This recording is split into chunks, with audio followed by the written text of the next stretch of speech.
And everybody, it's a Saturday at the Arboretum. Remember, the Arboretum is a free public garden, and there's like 5 weddings today. So I'm sorry about the amount of traffic. It's just really loud today. But still worthy of recording these sessions. And holy cow, hang on, I'm just gonna turn the camera around. This is a showstopper. This is actually a macrophylla I like, but it's in our lath house, which is like a really special place. And I have irrigation in here. Irrigation, and it's amazing the cover of the lath, how it protects plants from the cold. Yeah, it's just a slight blanket. But this is a macrophylla. This is perfection. And right now it's looking pretty perfect. There are some dead spots in it, but it's a double floretted macrophylla.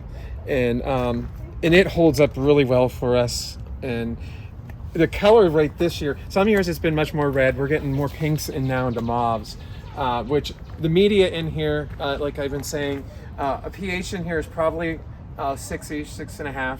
So it has that acid soil that you need to get the blues theoretically. But this is a media, this is a man-made stuff that these are grown in. It's not the native soil, so it doesn't have any aluminum ions in it, or very little. So we typically get pinks and reds here in our lath house on at least the macrophyllas. But this is one, it's getting enormous in here. It's really big. There's no grout. Stand up at the level it's almost as tall as me, so about 5. And as wide, I mean. 5'9". Yeah, and it's enormously wide now. It's about 8 to 10 feet wide probably. Really spectacular to see it in full bloom already. And this is one that does hold up. Some of these, there's another one I have back here, which they look as good when they're aging as they do, early on to some extent. A lot of the older hydrangea macrophyllas did not do that for me. So, but this one I do like. So just a really it gets cool the Tim stamp of approval. Yeah, there aren't too many. But again, I don't know what this would do in a normal landscape that's not irrigated. In perfect soil. With winter cover. Yes. Perfection. Again, perfect. There's this quercifolia called Turkey Heaven. I don't know if that's it might have been a wild one. I don't know. I don't know the whole story with this one, but it's an awesome one. It's very heavy inflorescence on these. They get too heavy almost at times. Flop to the ground. That is probably its main issue. This is another macrophylla, and this is a lace cap, but it's a double floretted on the sterile ones, and the flowers are picotide, white picotide on either blue to mauve, being the base color. I mean, this looks like a florist hydrangea. Yeah, this is probably one of those. Double Delights Stargazer is the trade name for this one, but this is a really cool one. I do like this one, and again, it's in our lath house, so I can't say how it will do in the normal landscape, but well, here's another macrophylla, forever and ever together, and this is just starting to bloom, but you can see these have super tiny flowers. This is another double flowered one, much like Perfection. It's just beginning to open, and this one, some years it's red, and this year we're getting some mauve showing up on these early ones. But it'll re-green in the summer as the inflorescence ages, but then it's often turned red in late summer and the fall. Ooh. And it looks good into the fall. Often, I won't guarantee it every year, but that's where that forever and ever, I think, comes from. Now, this one, actually, in our climate, looks good most of the season. I laugh whenever people ask me, but do you have the pink flowered paniculatas? And it's like, they don't do that here. Go further north. That's where they colder turn brown, nights. they burn before they look like anything. This one actually does look good in the late summer and fall most years for us. So, but it's just covered in buds right now, and it does flower both on new and old wood too. So, Perfection, I believe, is the same way, and this is in some of that newer breeding work. So that's called remontancy. Yes. Exactly. So Tim's climbing into another species that we haven't discussed yet. So This is one that's not common in the Southeast. If you go to the Pacific Northwest, this is much more common. This is Hydrangea aspera, and this is one that our director actually collected in 2009, I believe, in Taiwan. This is amethyst crown is what he's called it. It's an aspera. It actually, the wood has been hardy for us, but we don't always get reliable flowering, which is typical of asperas for us here in the Southeast. This one's been vigorous. It's taken the cold weather. We do get a little bit of dieback, but this thing is 10 feet tall, easy in here, and it's a lot of space. The leaves are a bit different. They're much, I don't know, they're felty, but I don't know, they're rough at the same time. I feel like deer wouldn't eat this. I don't know. This is a Hydrangea involucrata and Wimbrutin. Involucrata to me looks like a scaled down version of one I showed you just a few minutes ago, if this is in the same order. It will be. The Hydrangea asperas. This is very big for this selection. This is about 5.5 feet tall. This is a involucrata which flowers on new wood in the late season. So August and September is when this one's in flower.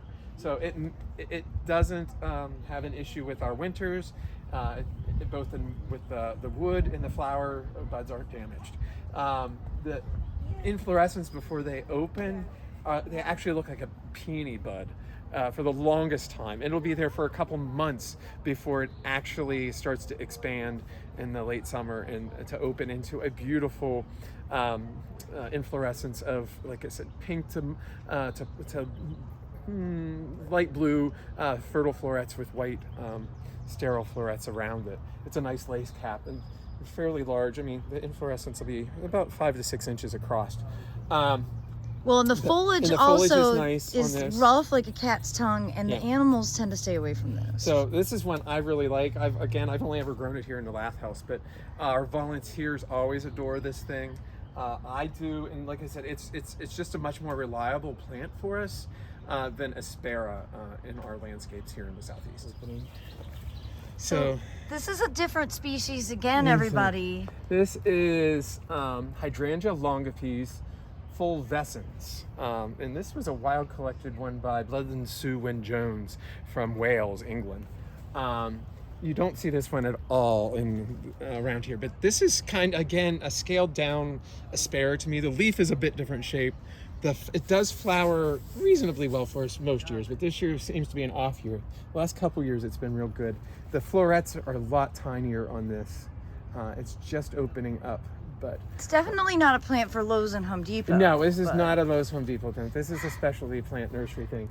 The inflorescence, this is kind of the way the inflorescence will look in bud on your asperas as well, but not on the involucrata. But I find this just pretty, and the texture on this is totally different. Yeah, much thicker, kind of furry leaf. Again, I think shape of the leaf is different. Animals will leave these alone. Yeah, I don't know. I don't have deer issues in here. I have rabbits, and these are high enough that the rabbits aren't eating them right now.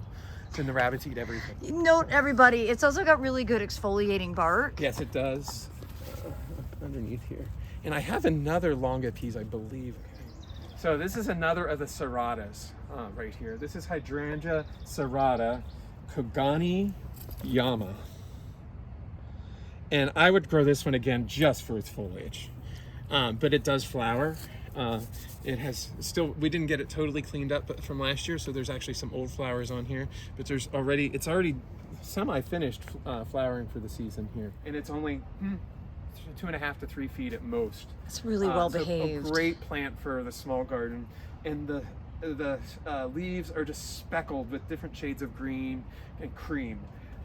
It's just a gorgeous plant to grow for its foliage. The flowers are just a bonus. In this one, and again, you can squeeze it in anyway. Totally different hydrangea. This is evergreen, and it's a vine. So this is Hydrangea Seemanni, and it's kind of an awkward vine, I will say that. But it will climb a tree trunk if you give it to it. On here, it's trying to crawl up our structure, our walls in the Lath House. Though it is semi-shrubby where it's not doing that, but it will crawl along the ground too. But this is just a loose inflorescence. It's not again, one you're going to find at Home Depot or Lowe's by any means. But again, it's an evergreen vining hydrangea from Central and South America, more or less. Latin America.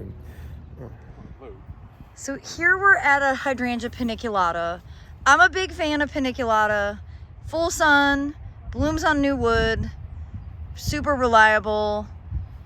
And we mentioned this earlier, in cooler climates, in the late summer, fall, the white flowers turn a beautiful pink. And this one even says red. Red, which I've seen in Minnesota and Michigan. Not here. But not here. I've seen it actually even in the mountains of North Carolina, where it's a temperature differential. The night temperatures are what matter. And you've got to remember, in Raleigh, we stay hot all day and all night. We don't cool off at all ever in the summer. So the plants don't get to have that temperature differential that causes that coloration. But I was like, wow, this one looks cute and small. This is a 6 to 8 footer. Tim did a hard cut on it. What I like about Hydrangea paniculatas is that you could literally cut it to the ground and it'll reflush, which I did last year to some of mine that were getting a little too floppy, and they're growing out now, and now they look shrub form and they look perfect. Yeah, it's not totally out yet. It's just starting. So I'm in front of another creation of Dr. Tom Ranney's, and this is not quite open yet, just starting to expand. But this is another hydrangea. This is Hydrangea arborescens, NCHA4 is its real name, but the trade name for this one is Incredible Blush. Tom has a whole series of these Incredibles that have it's going to have a pastel pink shade to this. This is going to be a white just with a pink blush to it, hence its name, trade name. And it hasn't totally expanded yet, but he's been working on these, I think, since the early 2000s, when one of his grad students at the time, Dr. Richard Olson from the National Arboretum, went out and found some pink or slightly pink arborescens in the mountains in North Carolina, and Tom has taken that and continued on breeding and rebreeding, and he has made a whole series of pink to slightly pink shaded arborescens type hydrangeas. They're unaffected by pH, unlike the macrophyllus and the serratas, and they will flower on new wood regardless each year, so they're super easy for us since it is, again, our native hydrangea. And they're a little bit awkward when they're young, and the sterile florets are just starting to expand here. They look little, I don't know, almost brown right now. The pale pink to brown bracts are just starting to expand. And this will turn, I believe, a soft pink to cream color once it's fully expanded. But he has some that are totally pink as well now too. And I forget all their names, but there's a whole series of them. This is number 4. So there's at least 3 others. I know there's more than that. There's probably 6 or 8. He's also gotten them different sizes. Some that only range to 2 feet. Others get up 4 to 6 feet. Or 4 or 5 feet, I should say, not 6 probably in the arborescens. But so there's some that will fit almost any landscape out there too. So they've done extensive work on these over the last about 20 years. So. And I think most of these are through Proven Winners. Yes, Proven Winners is the company that is promoting these, or is the producers of these. But Tom has been doing this breeding diligently now for probably 20 years. Okay. So here we come across another hydrangea yet again, and this is again one of Dr. Tom Ranney's breeding. This is a compact hydrangea arborescens. This is Hydrangea arborescens NCHA8. Catchy name, isn't it? The trade name is Incredibal Limetta, Limetta, Limetta, if I'm pronouncing that correctly. But this is it's a 3x3 one. It's tiny, so it's a really compact one, work in most any landscape as a result of that. And I have this in sun right here. It'll take sun or half shade probably and do just perfectly fine. So. And this is all new growth this year, so and it's a whole 15 inches tall maybe. So this is Hydrangea quercifolia Snow Queen in a, I mean, in a bad spot. it's got some significant competition with that townhouse crepe myrtle, but it's a nice size. Yeah, this is not young either. This predates me being here. This is from 1995. Oh my. Holy smokes. That's before we graduated high school. Yes, it is. But this was the original quercifolia that I remember seeing available in the 90s in Wayside Gardens catalog. But there's so many more available now, but this is still one that's tried and true. A little bit smaller inflorescence than some of the modern hybrids, but still a good one, like we said. And it's surviving in a harsh situation, which if you've ever see quercifolia growing, I've actually seen them on roadsides in Georgia and cuts and stuff where it's really nasty. They'll actually take some of the worst conditions of any hydrangea. They are not the divas they are not. of the they hydrangea are resilient. world. So, but if you give them a little bit of care, they look spectacular. We're here in the White Garden. It's set up for a wedding. And you can see, you know, there's another quercifolia hydrangea over there. And underneath this epic Japanese maple are some white flowering Hydrangea macrophylla, which I've got to say, if I was going to grow a Hydrangea macrophylla, I really like the white cultivars. And you can see here under Japanese maple, they're doing very well. And Tim has found another arborescence. So this is Hydrangea arborescens NCHA number 5. It's Incredible Wee White.